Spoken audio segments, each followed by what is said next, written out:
বাংলাদেশের মাননীয় প্রধানমন্ত্রী বঙ্গবন্ধু কন্যা জননেত্রী শেখ হাসিনা এবং ভারতের মাননীয় প্রধানমন্ত্রী এনডিএ জোটের নেতা শ্রী নরেন্দ্র মোদীর নেতৃত্বে আমাদের সম্পর্ক নতুন উচ্চতা উন্নীত হয়েছে।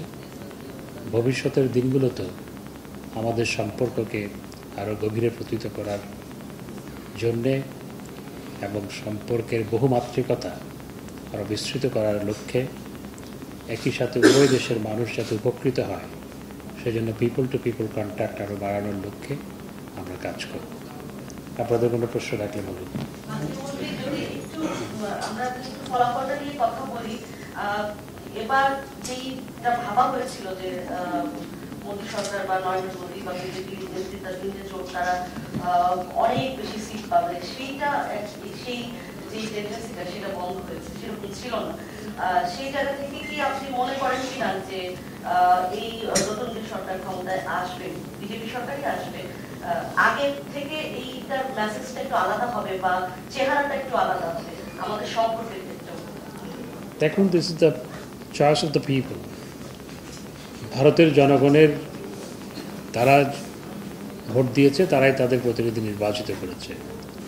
একই এনডিএ জোটেই ক্ষমতায় থাকছে, যেহেতু একই জোট ক্ষমতায় থাকছে সুতরাং আমাদের সম্পর্ক সবসময় যেভাবে অত্যন্ত গভীর আন্তরিকতাপূর্ণ হৃদ্যতাপূর্ণ সম্পর্ক ছিল সেটি নিশ্চয়ই অব্যাহত থাকবে।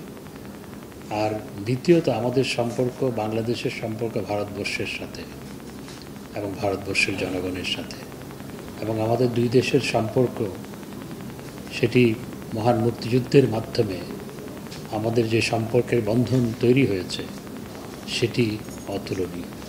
ধন্যবাদ। মাননীয় মন্ত্রী, আমার একটা প্রশ্ন আছে, সেটা হচ্ছে যে ইন্ডিয়া জোট তো সরকার গঠন করছে, তবে ইন্ডিয়া জোট হচ্ছে এবার বিরোধী দল হিসেবে খুব শক্তিশালী অবস্থান রাখবে। সেক্ষেত্রে তাদের বেসিক পররাষ্ট্রনীতিতে হয়তো চেঞ্জ আসবে না, কিন্তু যে কোনো নীতি গ্রহণের ক্ষেত্রে বিরোধী দল একটি ভূমিকা রাখতে পারবে। সেই ক্ষেত্রে তাদের বিদেশ নীতি বাংলাদেশ সম্পর্কে কোনো ধরনের প্রভাব ফেলবে কিনা, কি মনে করেন? দেখুন, সেটি ভারতের আভ্যন্তরীণ বিষয়, সেটি নিয়ে তো আমি মন্তব্য করতে পারি না। আমাদের দেশে দায়িত্বশীল বিরোধী দলেরও উচিত ছিল ভূমিকা রাখা, সেটি রাখে না, এবং গণতান্ত্রিক রীতিনীতি চর্চা করা। ভারতে দেখা যায় যে কোনো সংকট যখন দাঁড়ায় তখন সরকারি দল বিরোধী দল একযোগে কাজ করে। আমাদের দেশে আসলে বিরোধী দল সেই ভূমিকাটা রাখে না।